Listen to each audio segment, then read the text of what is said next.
igitondo cyiza reka mfata aka kanya nsuhuze mpikaze mwe mwese mudahwema kubana natwe hano kuri News Lab TV.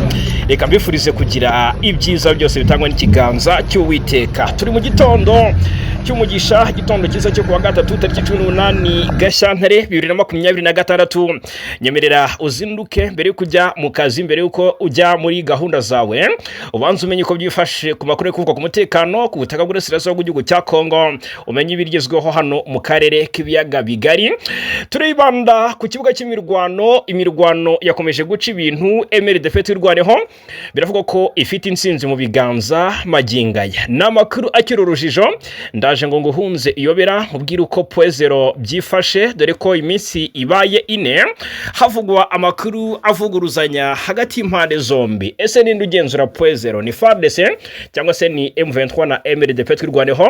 Guma hangaha rero tubane kuva ku munota mbere kugera ku wanyuma, urasobanukirwa byinshi.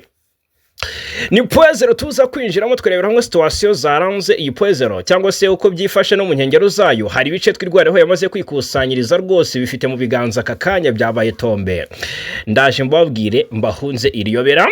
Tukiri muri Sud Kivu, imirwano yavuzwe muri axe za territoire ya Mwenga. Ndaje mbabwire izarizo, ese byaje kuba birangira bite, byageze garuka ku baturage turi bikomozaho. Tukiri muri Kivu y'Amajyepfo kandi ndababwira ku makuru y'ibanga, ni kumbaraga nshya ziteganyijwe koherezwa muri Kivu y'Amajyepfo, ni mu rugamba rwo guhangana n'umutwe wa M23. Turaje tubive imuzini muzingo muri amakuru byabaye confirmed. Tumaze iminsi tubabwiye ko igihugu cya Repubulika ya Demokarasi ya Kongo gifite abasirikare baturutse mu gihugu cy'Ubufaransa baje guhangamura umutwe wa M23, bari Kisangani hariya mu ntara ya Chopo. Twabwiye amakuru y'uko ingabo za Angola ziri kwambara, ziri kwitegura urugamba karabutaka kuza guhangana na M23 mu bice bya Kivu y'Amajyepfo. Twabwiye ingabo za South Africa cyangwa se igihugu cya Afrika y'Epfo. Turakomoza ku ngabo z'Ubufaransa bivugwa ko ziri mu Burasirazuba bwa Kongo. Ndababwira aho ziherereye n'iki Ubufaransa bubivugaho, turagifite hanga 5/5. Bisubiye bubisi iby'u Rwanda na Leta Zunze Ubumwe za Amerika. Bigenze bite? Amerika irateganya gufatira u Rwanda ibihano ndetse na Perezida Kagame. Hari ibimenyetso simusiga bimaze iminsi bigaragazwa muri Kongere y'Abarepublika ndetse n'Abademokrate hariya muri Leta Zunze Ubumwe za Amerika. Bamaze iminsi barebera hamwe bimwe mu bimenyetso babikusanya ngo bafatire u Rwanda na Perezida Kagame ibihano, ngo kubera ko hatabayeho kubahiriza ibikubiye mu masezerano ya Washington DC ya tariki 4 Ukuboza 2025. Turaje tubabwire rero nyuma y'ikiganiro cy'umujyanama wa Perezida Donald Trump mu bya Afurika Masadi Borosi yagiranye n'umunyamakuru Mark Parleman wa France 24, ibyatangarijwemo ngo harimo kubogama. U Rwanda ruje rubivugaho gatanu ku kandi, ndababwira icyo Minisitiri Nduhungirehe abivuzeho muri aya makuru. Hanyuma rero ndababwira ko hari byinshi biri kwibazwa ndetse mugomba kubonera ibisubiza kakanya. Ese Uvira byifashe bite maginga ya? Ndababwira ni inkuru nziza ituruka mu bice bigenzurwa na M23 muri Nord Kivu, ngo internet ndetse no guhamagara byagarutse mu bice bigenzurwa n'uyu mutwe wa Alliance Fleuve Congo M23.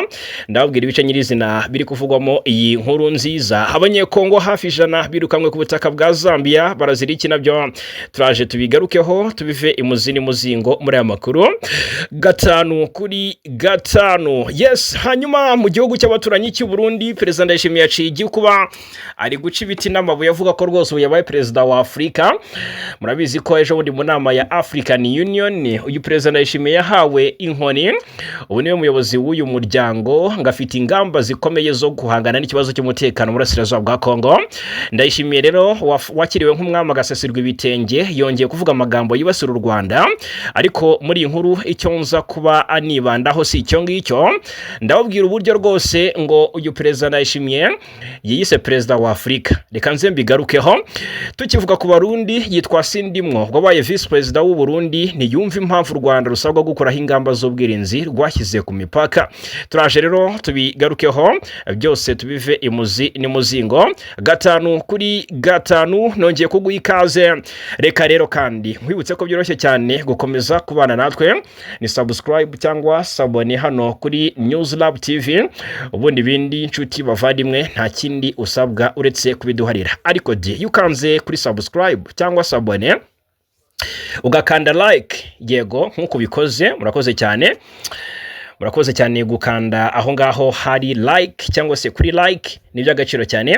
Ni mumpe igitekerezo mutange comment hano yego, ariko kandi byaba byiza mushyizemo n'udutima abakunzi bacu kabisa, udutima hejuru cyane, ndifuza udutima turenga 100. Murakoze cyane udutima muri comment. Hanyuma ariko ufite n'ikibazo cyangwa igitekerezo watugezaho watubwira, turahakubwawe. Ikindi nanone hakenewe icyo nakwita gusharinga. Yego, umuntu uri muri groupe za WhatsApp na sharing iyi link ahereza abantu, nabyo ni by'agaciro cyane. Hanyuma 5 kuri 5 dukomeze twibanira. Nimero 0784832107 ni nimero yacu ya WhatsApp, watwandikira cyangwa se kuduhamagara tukaganira cyangwa se ukaduha inyunganizi n'ubufasha na support. Hari abantu basupportinga cyane.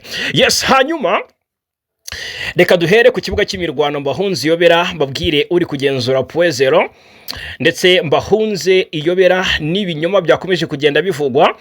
Mbabwire ukuri guhari ku makuru ari kuvugwa cyane muri izi access zo muri Kivu y'Amajyepfo, ni mu marembo y'umujyi wa Minembwe.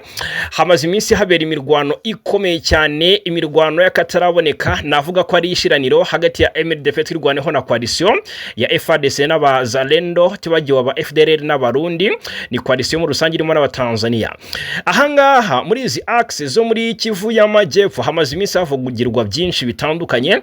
Mu mirwano imaze iminsi ivugwa nk'ejo bundi kuwa mbere hari havuzwe urupfu rwitwa ngo ni Colonel Papi Mozebo, uyu wahoze uwo mu gisirikare cya Kongo, ariko igisirikare cya Kongo kikavuga ko ngaticiwe hano Poezero, ahubwo yiciwe muri Kivu y'Amajyaruguru ndetse mu mwaka ushize rwose muri Mutarama.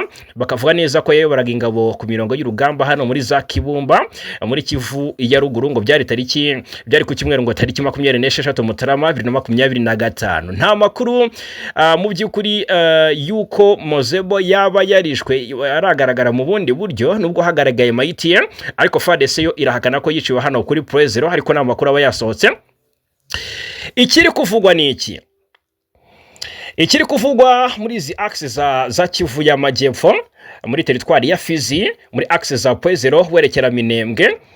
Ubwo nyuma y'urupfu rw'uyu Mozebo, Papi Mozebo, Colonel Papi Mozebo, rwavuzwe cyane ku munsi wo kuwa mbere. Bwarinze bwira ariyo nkuru igisirikare cya Kongo kiri guhakana ndetse gishimangira ko aricyo kikigenzura Poezero, kuko byari byavuzwe ko Poezero yongeye kuba tombe ifitwe n'amadubu ndetse na ziriya ntare za Sarambwe.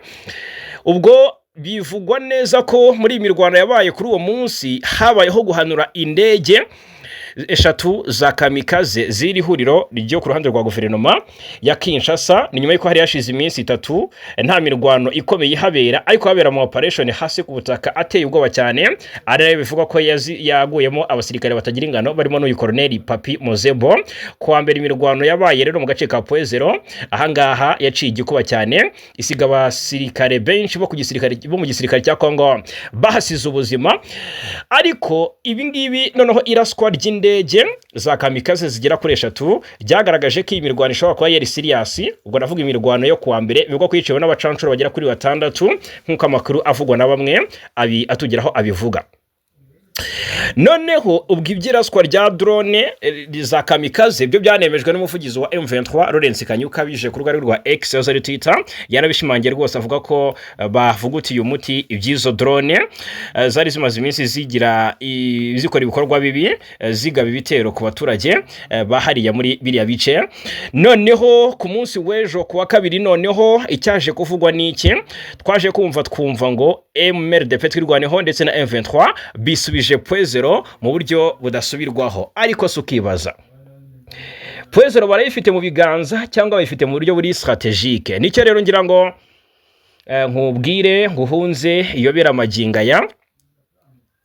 Gusa uduce twinshi nyine uyu mutwe wa MLDF twirwaneho na M23 bafashe kandi twari ingenzi cyane ku ruhande rw'igisirikare cya Repubulika Iharanira Demokarasi ya Kongo. M23 natwirwaneho bigaruriye ngo aka gace. Ni ikinyamakuru bwiza cyari cyanditse iyi nkuru, kivuga ko ngo bigaruriye aka gace nyuma y'ibyumweru 2 ingabo za Repubulika Demokarasi ya Kongo ryigaruriye kariya gace ka Poezero. Ubwo rero AFC ngo yari yigarurira aka gace ngo nyuma y'uko ku munsi wo kuwa mbere yari yiriwe mu mirwano karabutaka n'ingabo za leta. zirimo FARDC, iz'u Burundi FDNB, Wazalendo, Tanzania ndetse n'abacancuro na FDLR. Ubwo ni imirwano amakuru yavuzwe ko cyangwa se ikinyamakuru cyatangaje cyemeje kikavuga ko yarasiwemo drone nyinshi z'ihuriro ry'ingabo za leta, sinaziri 3 gusa zarashwe kuwa mbere, ubwo birumvikana no kuwa kabiri shoka ko haba harashwe izindi drone z'ingabo zirwanira ku ruhande rwa guverinoma ya Kinshasa. Reka rero noneho twinjiriye mu nkuru nyirizina isobanura uko ibintu byatangiye nuko ibintu byarangiye, ari naho uza gukura ukuri ko amakuru ari kuvugwa ku mirongo y'urugamba maginga ya hano muri Kivu y'Amajyepfo. Puezero aka kanya unavugisha ujuriyo yakubwira ibi bikurikira. Ni amakuru yizewe cyane cyane aturuka mu misozi itandukanye y'Umurenge, ndetse ni n'amakuru yemejwe mu basirikare ba MRDP twirwaneho utifuje ko amazina yatangazwa ku mpamvu z'umutekano we bwite. Agaragaza ko uyu mutwe wongeye kwagura ibice ugenzura mu nkengero za Puezero ahari muri teritwari ya Fizi. Ahangaha ni ukwagura ibice mu nkengero za Puezero, ntago ari ugufata Puezero nyirizina. Ndagira ngo mubyumve neza. Umurwanyi wo muri MRDP twirwaneho yagize ati, yavuze ko ngo nyuma y'imirwano ikomeye yabaye mu ntangiriro z'icyumweru gishize no mu mpera zacyo, birumvikana ngo MRDP twirwaneho yashoboye kwirukana ingabo za leta ya Kinshasa nabo bafatanyije mu bice bya Karingi. Ashimangira ifatwa rya Bidegu, ubu Karingi na Bidegu tuduce twose turi totali tombe. Ngo ni imirwano yasize uyu mutwe ufashe kandi uduce twa Kalongi na Gakenge duherereye hakurya y'uruzi rwa Ruwiko. Mubyumve neza. Uyu musirikare yatubwiriye imboni yacu ko mu mirwano ikomeye imaze iminsi ibera hariya muri ziriya axe zegereye Puezero, MRDP twirwaneho ngo yashoboye kwirukana ingabo za leta Congo FARDC cyangwa se coalition rumvikana mu bice bya Karingi na Bidego. Iyi mirwano ngo yasize uyu mutwe ufashe kandi uduce twa Kalongi na Gakenge duherereye hakurya gato y'uruzi ya Ruwiko. Amakuru aturuka ku rugamba aravuga ko kuri ubu MRDP twirwaneho igenzura igice kinini cya Rwitsankuku. Iyi Rwitsankuku rwose iri totali tombe tumaze iminsi tubabwira. Twirwaneho iragenzura agace kitwa Mukoko ndetse na Nyaruhinga. Gusa agace ka Rwitsankuku n'agasozi kamwe ko muri Nyaruhinga ngo biracyari mu maboko ya FARDC. Agace gato ka Rwitsankuku ndetse n'agasozi kamwe ko muri Nyaruhinga ngo byo biracyafitwe na FARDC, ariko nayo iraregetse iravuga iti rwose saa ku isaha twatakaza. Ariko ni mu gihe Puezero yo maginga ya ikigenzurwa byuzuye n'ingabo za leta. Uyu mutwe kandi uragenzura Rubemba, ni hafi y'ahazwi cyane nko mu Bidego, nubwo ibisambu biherereye hafi ya Puezero birimo ingabo za leta ya Kongo barazireba aho ziri, iz'u Burundi, Wazalendo ndetse n'inyeshyamba za FDLR. Ibyo ziri gukora byose barazirebera hanga mu kuyubya zahangaha ngo ni Budego. Ibi ngo biratuma ko gace gakomeza kuba ahantu h'ingenzi mu igenzurwa ry'imihanda n'imisozi hanamiye umujyi wa Minembwe. By'umwihariko rero MRDP twirwaneho iracyagenzura byuzuye Mikenke, iracyagenzura byuzuye agace ka Rugezi na Minembwe, Ndondo ndetse na Rurambo. Ibice byose byakunze kuba ishingiro ry'ubuyobozi n'imiyoborere by'uyu mutwe mu misozi y'Umurenge. Tariki 16 byari kuwa mbere habaye imirwano ikomeye ariko y'akanya gato mu bisambu byunamiye Rubemba, aho impande zombi zapimanye imbaraga baresurana ku buryo bukomeye. Amakuru atangwa n'uruhande rwa MRDP twirwaneho akavuga ko ngo nta mirwano yeruye yabaye, ngo uretse gusa kuba ngo byari ibisasu by'imbura ziremereye ikizwi nka sharing byakozwe n'ingabo za leta mu gace ka Rubemba.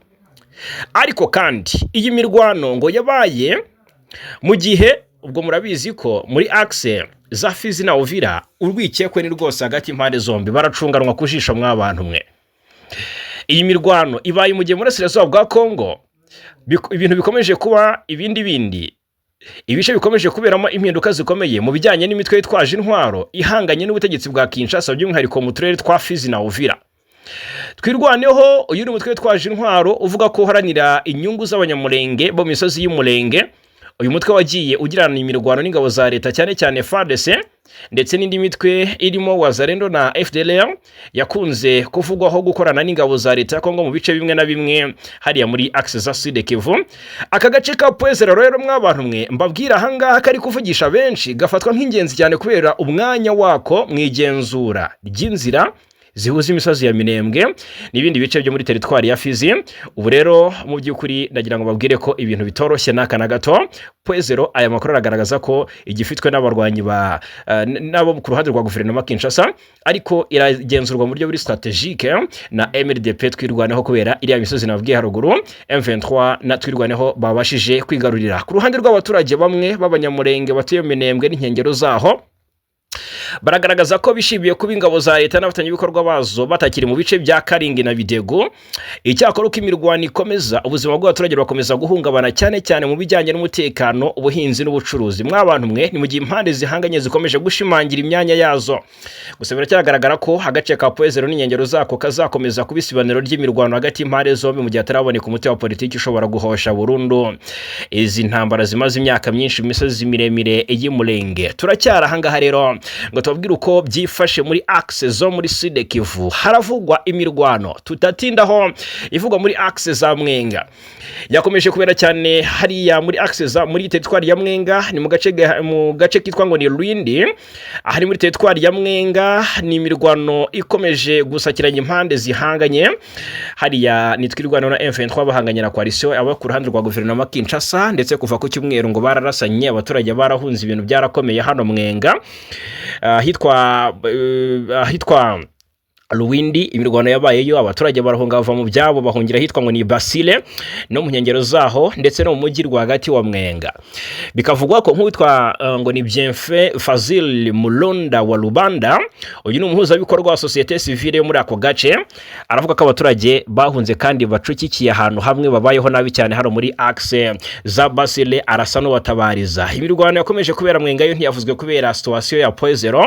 Birumvikana ko rero ubwoba ari bwose, ndetse abaturage ntibarya ntibamira. Tugaruke ku makuru ari kuvugwa cyane muri Sud Kivu. Biravugwa ko muri axe za Uvira hagiye koherezwa ingabo z'Ubufaransa ziri Kisangani zimaze iminsi zivugwayo. Ndaje mbabwire n'uburyo Ubufaransa bwemeje ko bufite abasirikare hariya muri Kisangani maze iminsi bivugwa, ariko ndaje mbabwire na misi y'Ubufaransa bavuga ko izi ngabo zaje kuzuza hano muri Repubulika Iharanira Demokarasi ya Kongo. Ntabwo nabyinjiramo ntabanje kubabwira iby'imisada cyangwa se deployments zigiye gukorwa muri axe zirimo imirwano, kubera ko ikibuga cy'indege cya Bujumbura cyongeye kwakira imisadi iturutse i Burayi yo kuza gufasha Tshisekedi guhanga mu mutwe wa M23. Ni amakuru yizewe cyane rwose aturuka mu nzego zo hejuru i Kinshasa. Yashyikirijwe umwe mu mboni zacu zitugezaho amakuru mu buryo bucukumbuye, ya makuru utasanga n'undi muntu cyangwa se undi munyamakuru yatangaza nga ku miyoboro ya YouTube. Ndababwiza ukuri, ntabwo yifuje ko amazina yatangazwa ku mpamvu z'umutekano we bwite. Reka mbyubahe, ntabwo naza ngo nge Fagikaye na muramvuge umuntu runaka watangaje amakuru y'ukuri nkaya kandi afite igisobanuro gikomeye ngo nze muvuge kandi yasabye kumugira ubwiro. Avuga ko mu mujyi wa Bujumbura ni mu Burundi. Iyi Bujumbura nibyo mbabwira ntiyabaye igicumbi cy'iyi ntambara yo muri Kivu y'Amajyepfo, ngo hageze intwaro nyinshi zigezweho zivuye mu gihugu cya Serbia. Izi ntwaro zirimo ngo n'indege zitagira abapilote zizwi nka drone, ngo zigiye gukoreshwa na bariya barabu bo muri Algeria bari hariya mu bice byo muri Kivu y'Amajyepfo. Ni ibiri kuvugwa nk'uko aya makuru aturi imbere abivuga. Izi ntwaro ziteganyijwe koherezwa muri Kivu y'Amajyepfo mu rwego rwo kongerera imbaraga ibikorwa bya gisirikare bigamije guhangana n'umutwe wa M23 na MRDP twirwaneho bahanganye nabo ku ruhande rwa guverinoma ya Kinshasa. Burundi na Kongo basanzwe bafatanyije muri uru rugamba. Kuba rero bitashoboka ko ibikoresho biza ngo bideployingirwe i Bukavu ikavumu nk'uko byagendaga mu minsi yashize, bikaba bitaza ngo bideployingirwe ikisangani kubera ko batangiye kwikanga ibitero bya M23. Ubu noneho bari kubideployingira hariya i Bujumbura, n'ubundi si rimwe si kabiri bikoreweyo, ariko ngo nibwo byakora kudeployingwa hasi ku butaka nk'uko amakuru abivuga. Andi makuru agaragaza ko ingabo z'umuryango w'Abibumbye ziri muri Kongo zizwi nka MONUSCO ngo zanze koherezwa mu mujyi wa Uvira hasi ku butaka, ngo barabyanze hakenewe ngo habanze hakorwe ubutasi bukorwe n'indege hamenyekana uko situation y'umutekano yifashe hariya muri access za Uvira. Ubwo nta ngabo za MONUSCO zigera zinjira hariya Uvira zitabanje kumenya uko umutekano wifashe hariya, kuko bya byihebe byo muri coalition nibyo biri kugenzura uriya mujyi wa Uvira nyuma y'ukurekure na M23. Igihugu cya Serbia rero ese cyaba gihaye Kinshasa umusada mu kugifasha guhangana, birabwo ko ngo cyakohereza n'ingabo bibaye ngombwa. Ni kimwe mu bihugu bikora cyane kandi bikohereza hanze intwaro za gisirikare zirimo imbunda ziremereye, ibisasu bya roketi n'ikoranabuhanga rigezweho rya drone. Ubwo rero niba ayo makuru yemejwe neza ku mugaragaro ko Serbia yohereje ingabo i Kinshasa cyangwa se yohereje ibikoresho i Kinshasa cyangwa se izo ntwaro, bishobora guhindura isura y'imirwano iri kubera muri kano gace ka Sud Kivu, cyane mu bijyanye no kugenzura ibirindiro ndetse no kugaba ibitero yifashishijwe ikoranabuhanga ryo mu kirere. Birakomeye cyane mw'abantu mwe, ntabwo ibintu byoroshye, gusa nabonye nta koranabuhanga rihangamura izi ntare zasarambwe n'ari ya madubu, keretse niba burya atari buno wasanga wenda hari icyahinduka. Ariko abizera ko M23 izagera ku nsinzi baracyavuga bati ibi byose ni ibikangisho kandi ngo ziramuka ntiziryana, bati nubwo zimoka ziraziritse. Nibyo bari kwivugira. Hanyuma reka mbabwire noneho ku kijyanye n'amakuru ari gutangazwa nyuma y'uko umujyanama wa Perezida Donald Trump mu bya Afurika Masadi Bolosi yagiranye ikiganiro n'umunyamakuru wa kimwe mu binyamakuru bikomeye cyane, amubaza niba koko Amerika izahana Perezida Kagame. Twabigarutseho makuru yacu yatambutse, ariko icyo ngiye kubabwira aka kanya ni igisubizo cya Minisitiri Olivier Nduhungirehe wabikomojeho ubwo yakomozaga ku kiganiro uyu mujyanama wa Perezida Trump yagiranye n'uyu munyamakuru, kibanze cyane kuri ibi byose birimo n'ibihano ngo Amerika ishobora kuba yafatira umukuru w'igihugu Perezida Paul Kagame. Minisitiri w'ububanyi n'amahanga Olivier Nduhungirehe yanenze ukubogama k'umunyamakuru waganirije umujyanama mukuru wa Perezida Trump mu by'ubufatanye na Afurika Masadi Bolosi. Ni igisubizo yatanze kuri wa mbere Gashyantare 2026 ubwo yasabwaga kuvuga ku biganiro cyangwa se ku kiganiro umunyamakuru wa France 24 witwa Mark Parlerman yagiranye na Masadi Bolosi, cyasohotse ku mbuga nkoranyambaga. Yagize ati uzanyibutse kukubwira uko mbyumva uko hazaba habaye ikiganiro kitabogamye cy'umunyamakuru wa France 24. Sinshishikajwe n'uburyo bwo gushaka kwigaragaza bw'abanyamakuru impirimbanyi bahora batekereza u Rwanda. Tariki 4 Ukuboza u Rwanda na Kongo byagiranye amasezerano ni mu mwaka wa 2025, yari amasezerano y'amahoro bayifashijwemo na Amerika ariko ntiyubahirijwe kuva yasinywa. Aya masezerano rero yashimangiraga andi yasinywe tariki 27 Kamena uwo mwaka wa 2025. Twagiye tubigarukaho rero mu kiganiro cyasohotse tariki 16 Gashyantare. Parlement yabashije Masadi Bolosi niba aya masezerano ntacyo yagezeho, asubiza mu by'ukuri ko yabaye intangiriro y'urugendo ruganisha akarere ku mahoro, abona ko iyo adasinywa ibintu byari kuzamba kurushaho.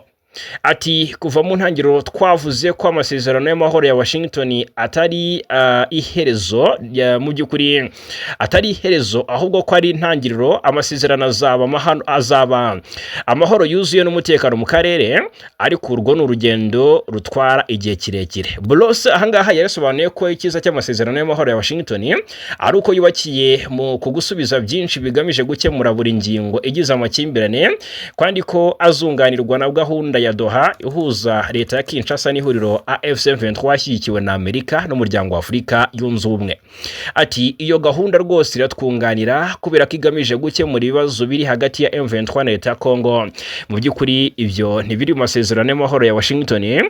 Ati amasezerano y'amahoro ya Washington ari hagati y'u Rwanda ndetse na Repubulika Iharanira Demokarasi ya Kongo. Leta ya Kongo yashinje u Rwanda kurenga ku masezerano y'amahoro ya Washington nyuma y'aho abarwanyi ba M23 bafashe umujyi wa Uvira tariki 9 Ukuboza mwaka ushize, itangira gusaba Amerika kurufatira ibihano bikomeye. Uyu munyamakuru yabashije Mark Parlerman yabashije Masadi Bolosi niba Amerika ifitiye icyizere Perezida Kagame nyuma y'aho AFC/M23 ifashe umujyi wa Uvira. Asubiza ati twizera ko tumwizera, turaganira.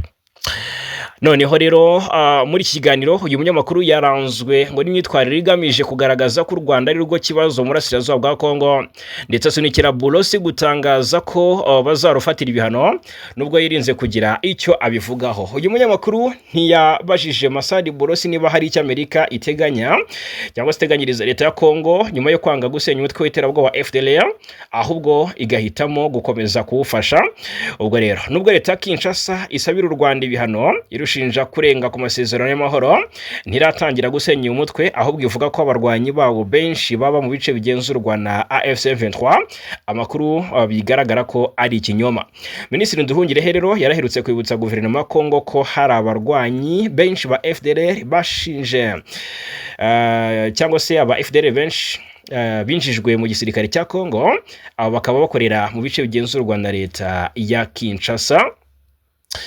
Ni Minisitiri Olivier Nduhungirehe. Ku byatangajwe na Minisitiri Nduhungirehe rero reka mbisoreze kuri iyi nkuru isa n'igisubizo rwose cyiza cyane yahaye yatanze kubibajije impamvu Perezida Kagame atitabiriye iriya nama ya African Union. Yatangaje ko kuba Perezida Paul Kagame ataritabiriye iyi nama y'abakuru b'ibihugu na za guverinoma y'umuryango wa Afurika yunze ubumwe ayo ngo bidakwiye gufatwa nk'ikibidasanzwe cyangwa se nk'ibintu bidasanzwe, kuko yohereje umuhagarariye muri ubu butumwa cyangwa se muri iyi nama ya African Union. Minisitiri w'intebe Dr Justin Nsengiyumva niwe wahagarariye umukuru w'igihugu Perezida Paul Kagame.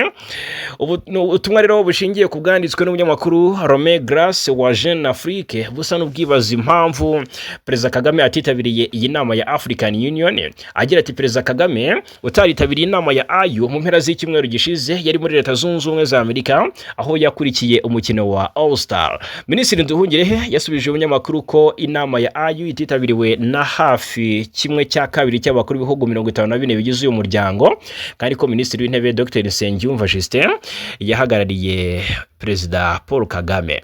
Ati Perezida Paul Kagame ntiyitabiriye inama ya 39 ya AU nkuko hafi ya kimwe cya kabiri cy'abakuru b'ibihugu bya Afurika batayitabiriye. Ya Addis Ababa yahagarariwe mu buryo bukwiye na Minisitiri w'intebe Nsengiyumva Justin, bityo rero nta gishya. Inama y'abakuru b'ibihugu na za guverinoma yabaye tariki 14 na 15 Gashyantare. Dr Nsengiyumva yagaragaje aho u Rwanda ruhagaze mu nzego zirimo ubuzima n'umutekano bigendanye n'icyerekezo cya AU cya 2063. Ku mutekano, Dr Nsengiyumva yagaragaje ibihugu bya Afurika uko ubutegetsi bwa Repubulika ya Demokarasi ya Kongo bukomeje kurenga ku masezerano y'amahoro ya Washington n'amahame ya Doha, yibutsa ko impande zose zirebwa nayo zigomba kuyubahiriza kugira ngo amahoro aboneke. Kandi yanasabye ko abagira uruhare mu ntambara yo mu burasirazuba bwa Kongo badakwiye kugira uruhare mu buhuza buyobowe na African Union, agaragaza ko ibyo byabaye cyangwa se byabakuyeho icyizere kuko hari impungenge ko bashobora kubogama. Muri iyi nama niho Perezida Ndayishimiye yahariwe inshingano zo kuyobora uyu muryango asimbuye Perezida wa Angola ariwe João Manuel Goncalves Lourenço. Hanyuma reka noneho dukomoze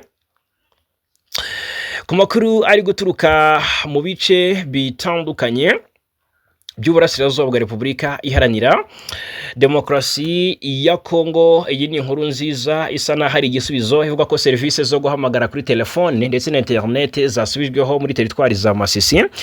Muri teritwari ya Masisi ni nyuma y'iminsi myinshi zikuweho, bikagira ingaruka ndetse no kuri teritwari ya Rucuru no mu bindi bice byo muri Kivu y'Amajyaruguru ndetse na Walikare.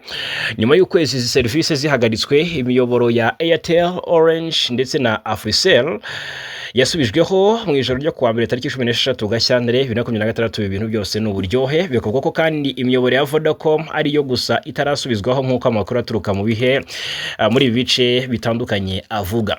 Imiyoboro ya telefone na internet yasubiyeho nyuma y'amasaha 24. Guverinoma ya guverineri wa Kivu y'Amajyaruguru Musanga Erasto Bahati asezeranyije abaturage ko cyane cyane abo muri Kicanga ko imiyoboro y'itumanaho isubizwaho vuba nk'uko bitanga bitangazwa na Kivu Morning Post. Abayobozi muri AFC M23 bashinje guverinoma ya Kinshasa kuba inyuma y'ihungabana ry'izi serivisi. Iyi miyoboro yari imaze ukwezi kuweho mu turere twa Masisi, Rucuru na Walikale tugenzurwa na M23, bituma abaturage batabasha gutumanaho ndetse no kubona amafaranga yabo kuri M-Pesa, Airtel Money, Orange Money ndetse n'inguzanyo kuri telefone ngendanwa. Hanyuma umuyobozi muri AFC avuga ko abarimu batashoboye no kubona umushahara wabo. Biravuga ko kandi gusubizwaho byagaruye ihumure ku baturage baho bamaze igihe kinini babuze uburyo bw'ingenzi bw'itumanaho hariya muri biriya bice byo mu burasirazuba bwa Repubulika Iharanira Demokarasi ya Kongo. Ubufaransa bugira gutya buvuga ku basirikare babwo bagaragaye hari ikisangani. Tumaze iminsi tubigaruka ko Ubufaransa, Angola, Afrika y'Epfo ari imwe mu bihugu bigiye gufasha Tshisekedi guhangana na M23, dore ko ari ku ingabo z'Ubufaransa zo byavuzwe ko zamaze kugera hariya ikisangani mu ntara ya Chopo. Leta y'Ubufaransa rero yasobanuye ko abasirikare bo mu ngabo za kiriya gihugu bagaragaye ikisangani muri Repubulika Demokarasi ya Kongo ngo naboherejwe gutoza ingabo za Repubulika Demokarasi ya Kongo biciye mu mikoranire isanzwe hagati y'ibihugu byombi. Mu mpera z'icyumweru gishize nibwo ku mbuga nkoranyambaga hakwirakwiye amafoto y'abasirikare b'Abafaransa bari mu mujyi wa Kisangani ho mu ntara ya Chopo, bijyanye no kuba uyu mujyi ubamo abacanshuro leta ya Kinshasa yitabaje ngo bayifashe mu ntambara ingabo zayo zirwanamo n'umutwe wa M23. Byaketswe ko abasirikare nabo baba baraje muri iyo ntambara. Ubwo rero ambasade y'Ubufaransa Kinshasa ibinyujije ku rubuga rwayo rwa X yahoze ari Twitter avuga ko rwose bari abasirikare bari Kisangani ku busabe bw'abayobozi ba Repubulika Demokarasi ya Kongo. Avuga ko kuhaba kandi biri mu rwego rw'ubufatanye bw'ibihugu byombi. Hanyuma Paris yunzemo iti ingabo z'Ubufaransa zikora buri gihe ubwo bwoko bw'amahugurwa muri Kongo ku busabe bw'abayobozi ba Kongo. Ati n'ubufatanye busanzwe bw'ibihugu byombi, ntabwo ari ukuhaba rwihishwa. Buri gihe duhora tuvuga byeruye ibikorwa byacu by'ubufatanye. Ubufaransa kandi buvuga ko bumaze igihe buha imyitozo ingabo za Kongo FARDC cyane mu bijyanye no kurwanira amashyamba. Bwunzemo ko ubutumwa bw'ingabo zabwo Ikisangani bugamije kongera gutoza umutwe w'ingabo Ubufaransa bwatoje mwaka wa 2022, ariko abenshi batukusukura ahubwo Ubufaransa bwinjiye mu ntambara yo kurwanya umutwe wa M23. Bati nta Bufaransa nta Babirigi, Abafaransa nabo binjiye mu rugamba rw'imbaturamugabo. Umusirikare wo mu ngabo z'igihugu cya Repubulika Demokarasi ya Kongo bivuga ko yari yasinze yarashe umugore we amwegereye imbere yo kwiyahura. Imbunda mu ijoro ryo kuwa mbere tariki 17 Gashyantare mu gace ka Musiani gaherereye muri komini ya Mulekela ni mu mujyi wa Beni ni muri Kivu y'Amajyaruguru. Amakuru aturuka muri ako gace avuga ko ibyabaye byaturutse ku makimbirane yo mu ngo. Ibi byemejwe n'umuyobozi wa komine ya Mulekela ni commissaire supérieur principal Ngongo Mayanga Dieudonné, nkuko inkuru dukesha Actualité.cd ivuga. Yasobanuye agira ati umusirikare wasinze yarashe umugore we murashije imbunda arangije yitunga imbunda. Uyu musirikare niwe wapfuye mbere. Uyu mugore yagize amahirwe yo kujyanwa mu bitaro ariko nawe ahitanwa n'ibikomere. Iteka iyo abasirikare banyweye inzoga bafite imbunda ibintu ntabwo bigenda neza. Uyu ni komiseri ni commissaire supérieur principal Ngongo Mayanga Dieudonné niwe watangaje ibi ngibi nibyo yasobanuye.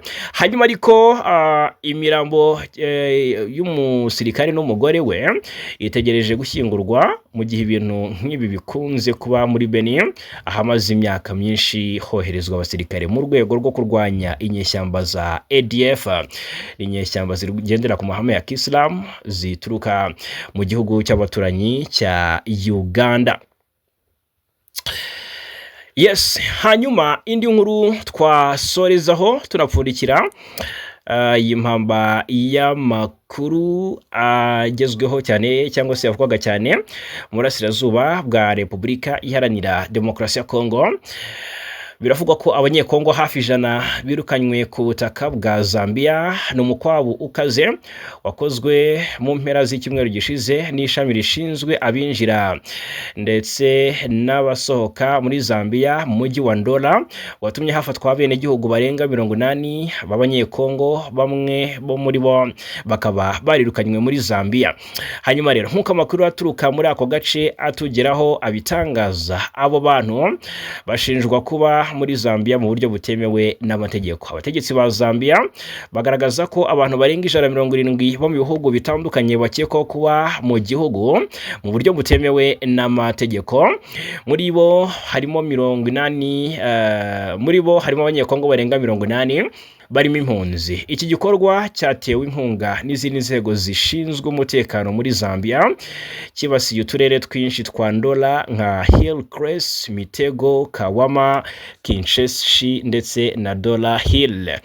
Yes, ngaye nguko rero reka mbashimire cyane kubana natwe muri aya makuru yo muri iki gitondo cyo kuri wa gatatu tariki 18 Gashyantare 2026, 5 kuri 5 turakomeza